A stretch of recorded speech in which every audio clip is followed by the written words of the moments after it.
Well, hi there, everyone. This is John C. Morley, serial entrepreneur here, coming at you. This happens to be a Saturday evening. We're at February 19th, 2022. For those of you that are new, well, welcome. Every single day, and we start on Saturdays, so you're in luck. This is actually the first episode, and we usually end on Friday nights, which is the seventh episode. And then every week we have a different theme. This week's theme is how and why we should forgive others. Interesting topic.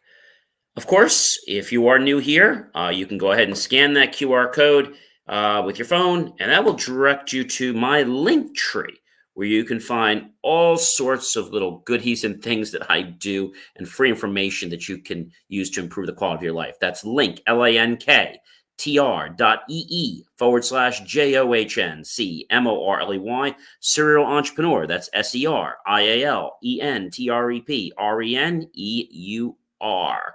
And of course, if you are coming back, well, welcome back, my fellow friends, colleagues, and associates. It's always great to have you here. And thank you for being loyal subscribers for so long. You know, we're up to almost a little over 100 and some people. We're trying to break 150. So if you have not already, whether you're new or whether you're been watching for a while, please be sure to smash that follow button on LinkedIn.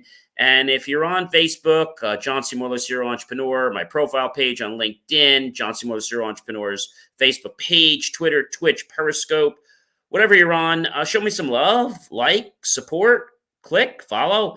And of course, why not comment below? Have you ever wrestled with forgiveness and how or why you should forgive someone? I mean, this is going to be an amazing week, ladies and gentlemen. This is not going to be a simple week. This is gonna dive pretty deep because I think it's something that we all need to understand. So what I'm going to do is tell you first thing is the word forgiveness. So if we talk about the word forgive is a verb, and we're going to give you this definition courtesy of Merriam-Webster.com. That's Merriam with a dash and Webster.com. And so forgive is a verb: to cease to feel resentment against an offender, to pardon, to give up resentment of or a claim to a requital, okay, or to grant relief from payment of. So that would be a different thing. Forgiving, like forgiving a debt, that's a totally different thing, and we're not talking about that type of thing. So when we talk about forgiveness, right, that's pretty important, because forgiveness is where that's actually a noun, and that's the act of forgiving. All right, so now that we understand what the heck the word means, if you're wondering what the topic today and what we're actually talking about, I'm going to pop it on the screen there for you, and that is how and why you should forgive others. So we talked about the fact of what forgiveness is, but what happens to a lot of people, whether you're young or whether you're a few years older or even older than that, or 102, forgiveness is something that a lot of people have a tough time swallowing. So I'm going to say something tonight that I think is going to hit with a lot of people, and that is you need to forgive your friends, your colleagues, associates, and your enemies. Now, hopefully you don't have any enemies, but if you have people that, I don't know, maybe they just weren't nice to you, maybe they challenge you, and you've heard me say this before, that if you don't have a few people like that, then you're not bringing your A game to the table, but that's for another discussion on another night. When you think about it, and these people are giving you a hard time, try not to give them any retaliation, okay? You want to just be humble with them, and you want to forgive them, and you want to send them good energy, even if you're not crazy about them, okay? Now, there's also times in life where people have egos and they don't forgive because they feel that they're way above you. And I have to tell you, that's just so overrated. Everyone in this world needs to forgive. Every one of us. People don't forgive because they get into this, what I call fraternity sorority mentality. I have to be better than you kind of mentality. You all know what a fraternity is and a sorority is. Well, when you go to join one of those, you have to rush that fraternity or sorority. And when you do that, they sometimes make you do a lot of crazy things, like get up in the wee hours of the night to go put a sign on somebody's property, or they might have you remove the mascot from another school, which again is not a good thing. But these are things you've got to do to, let's say it's a fraternity, to prove your macho, to prove your masculinity, that you can do this, and that you're willing to do what it takes. But I think sometimes, ladies and gentlemen, I think this gets a little overboard. This happened, I know one time, and you remember I was talking about this the other night. Sometimes organizations, whether they're for profit or whether they're a charity, and I see it a lot in the charitable organizations, some places where you volunteer, they have this preconceived notion of how people should act. Now, I don't mean being polite or not polite. I mean that it's like this ego trip. Yeah, you heard me. It's an ego trip. And they want to control you. So, am I telling you that you should be nice to people? Yes, I am. Am I telling you that you should just lay down on the carpet and do whatever the heck they want you to do? Heck no. Okay. I was in a situation not too long ago where I was being challenged because maybe I didn't fit their mold 100%. But everything that was in my heart was actually exemplifying what they want. But maybe there were just a few things I didn't line up with. And they weren't bad things, but they were perceptions of things that they maybe didn't like. And they wouldn't harm me to do my task or to do my volunteering or harm anyone else. They just got up in my face about that. So what did I do? Well, I'm still dealing with this right now, to be honest with you. We were playing some email tag back and forth with one of the directors. And then they told me they wanted to sit down and meet with me. And I said, why should I sit down with people, I'm saying to myself, that are nasty to me, that are not nice to me? I don't hate these people, but why should I sit down and have a conversation with them if they can't be respectful of me, if they're going to be about drama? So there were 4 or 5 names on the list. And there was this one person's name, I'm not going to name the names in case the people are watching, that was actually really kind to me at one of the meetings. And he gave me some advice, he gave me some tips, and he was really nice to me. And so I told the head director, and I said, look, I'm going to reach out to this guy because he was the only person on the, let's say, the onboarding committee that was genuine and kind to me. Everyone else just didn't welcome me. And you might say, John, what does it matter if somebody welcomes you if you're in a volunteer organization? Well, it matters. Now, I put the heart up there today when you were watching the beginning of the show. And so why do I share this with you? Well, because sometimes when people act like that with their egos and they just try to steamroll you, it breaks your heart. Breaks your heart. A lot of people don't want to admit it, but it breaks your heart. And in one of those emails that I wrote back, I was very kind and polite. I said, I said, my heart is all in this. You're breaking my heart the way you're treating me. I want to be treated with dignity and respect. And I don't want to be somewhere where I'm not welcome. I don't want to be anywhere where I'm not welcome. So I'm happy to talk with this one person and see if we can come up with a resolution. If not, I'm going to move on to another volunteer organization that does the same thing you do, but somewhere else. And I think it's really hard when people actually do that. Hi, Jerry. It's great to see you. Thank you so much. The real test of good manners is to be able to put up with bad manners pleasantly. KL, I love that, Gibran. Thanks for starting another great important discussion. It is my pleasure, Jerry. And if you haven't already, please do follow John C. Morley, serial entrepreneur on LinkedIn. A lot of these lessons that we learn from our lives. And this is why I love each day, because it helps me to understand. And so going through this situation, and you're probably saying, well, you can mend the heart. Yeah, you can.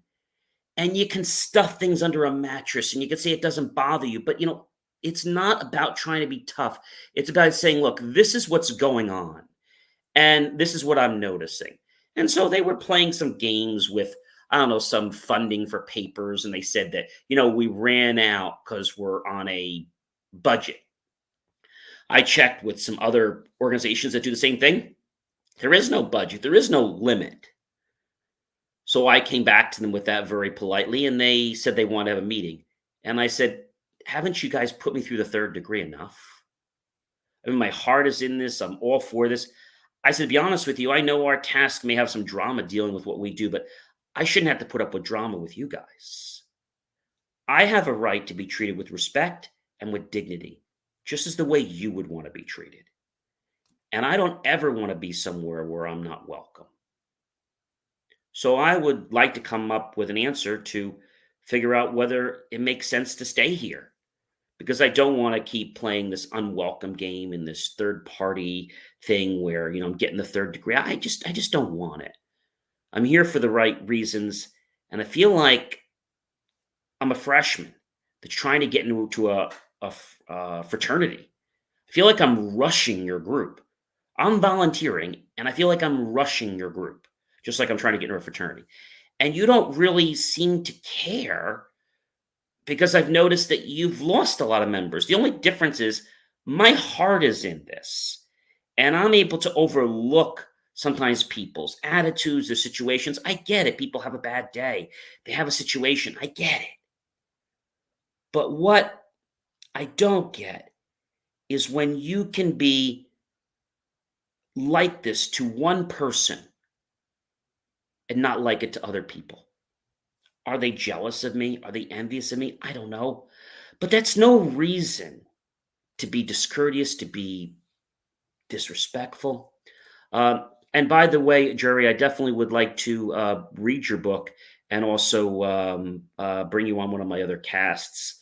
We're going to start bringing guests on the Inspiration for You show, which we started in January here on this channel and other channels. But I definitely want to bring you on one of my other shows, maybe my tech show. I read all my authors' books from beginning to end. And, I think what I like about doing this is I like the fact that I can share with you what's going on in a very private way, not giving people names, but knowing that forgiveness is something that so many people feel they don't need to do because they have millions of dollars. I got news for you. Whether you have a dollar, no dollars to your name, or you have billions of dollars, you still need to be courteous, respectful. You still need to forgive others. And the hardest person to forgive is the person that's nasty to you. And you still want to forgive them. It might be hard, but you got to forgive them and you got to move on. And I always say this to everyone. Thank you. Even if it doesn't work out the way I want, I say thank you for helping me become a better version of myself and for helping you become a better version of yourself. And it's time for me to move on. I did that with my very first job when I was working part-time for the government, and I knew that I was going to take my IT company a lot bigger, but didn't have that when I got out of school, so I just did it part-time. And sometimes, you got to take a few of these punches. And you got to take a little bit of people's attitude towards you. But what you don't need to do is have people that are going to disrespect you. Okay? And people that are going to treat you unfairly. And people that are going to play this like high card, like you're trying to get into a sorority or a fraternity. So the reason I put the broken heart up tonight, and I'll have it on the whole week, our heart gets broken. And when our heart cannot mend, do you know what happens? It affects other areas of our life. can be our health, can be other relationships, could be love, could be just platonic relationships, could be our business relationships, could be our productivity, right? It could be our health and losing weight. It could be eating. It could be a lot of things. So if you understand that if you've got something wrong, just like if you're bleeding, right? If you're bleeding, you need to take care of that cut, right? You don't want to let it go and go and go. Same thing. When your heart is broken, you need to start figuring out how do you put that heart back together. And you could be as nice as you want to be, like Jerry said before. The real test of good manners. I'm going to pop that up on the screen because I think that was an amazing thing that she shared. The real test of good manners is to be able to put up with bad manners pleasantly. Khalil Gibran, and I think that's amazing. And so, when we think about these things, Mr. Tabasan, we need to block you. I think we've told you that X-rated and bad content is going to be blocked. I know we haven't seen you in a while, but we don't tolerate that here on our channel. So tonight, as we're starting to get into this whole week of, how and why we forgive, and I'm going to give you techniques on how to forgive and all kinds of stuff, but we're going to start kind of peeling the onion back every single day. And we're going to talk about different types of forgiveness. Tonight, I just gave you a basic cursory overview of a situation in my life and maybe something similar in your life. Maybe you have somebody that maybe you want to forgive, but you can't. And the reason you can't forgive them is because maybe they've been nasty to you. Okay, remember something. You're not angry with the person. You're angry with the behavior. So if we can separate the behavior from the person, because no one's perfect. I'm not perfect. No one's perfect. If we say, look, Joe, I understand you're a little frustrated. I get it. We're all frustrated. And I'm not happy with the behavior that's being shown toward me. I have nothing against you as a person. However, I don't like that behavior and I don't want to be spoken to in that manner. I think when you can do that, it really does what Jerry's saying, which is that real test of good manners, right? To deal with bad manners. Because some people feel that if they're bad mannered to you, well, you're just going to do whatever they tell you. Why? Because you want to get in their fraternity. But you know what? The chocolate pudding, the lemon meringue pie, the creme brulee, the bananas Foster, the filet mignon, it's not that good when people are putting you in a predicament that's going to compromise the integrity or possibly break your heart. Now, we only think about breaking hearts when we think about loved ones or dates and things like that. But I'm here to tell you that 80% of our world has broken hearts every single day. And this is why they don't live a life of bliss. I have so much to share with you. Keep staying tuned in. If you're not already subscribed to John C. Morley's Serial Entrepreneurs page on LinkedIn, please do that. We want to get that count up because we want to stream directly into that group. And I want to let you know tonight that if you could please comment below, what situation do you need help in forgiveness? What are you looking to do to forgive someone? Is there some situation? You don't have to be specific if you can't. Again, don't give me the names. Don't give me companies. Just give me the situation, the general situation. And of course, I'd like you to tag your friends, your colleagues, and associates and share this out with everyone you know. And then if it resonated with you, go to youtube.com, type in my name, John space E space Morley space Serial Entrepreneur, and look for the key phrase, help keep our content free. Below that, make that click on the PayPal link and buy my team and I a cup of coffee. We'll be so grateful with those pennies, with those dollars from what you give us so we can invest them into new hardware, new technology, new equipment, new facilities, and even new staff to bring you the most jaw-dropping, motivational content available that will truly get under your skin, affect your mind, your brain, and yes, even have the potential to rebuild a loving heart so you can start loving yourself and you can start having relationships and start doing things in life again you might not have been able to do. I am John C. Morley, serial entrepreneur. It has been an amazing privilege, pleasure, and honor to be with you tonight, February 19th. I will be back tomorrow. It's February 20th. We're going to keep peeling the onion back about this. I know this is not an easy topic, but I think it's the reason why a lot of people hold their head and are not happy. And you know what I want for you? I want you guys to be happy. And if forgiveness is blocking that, it's something we got to talk about. Have yourself a great night, everyone, and I will talk to you tomorrow.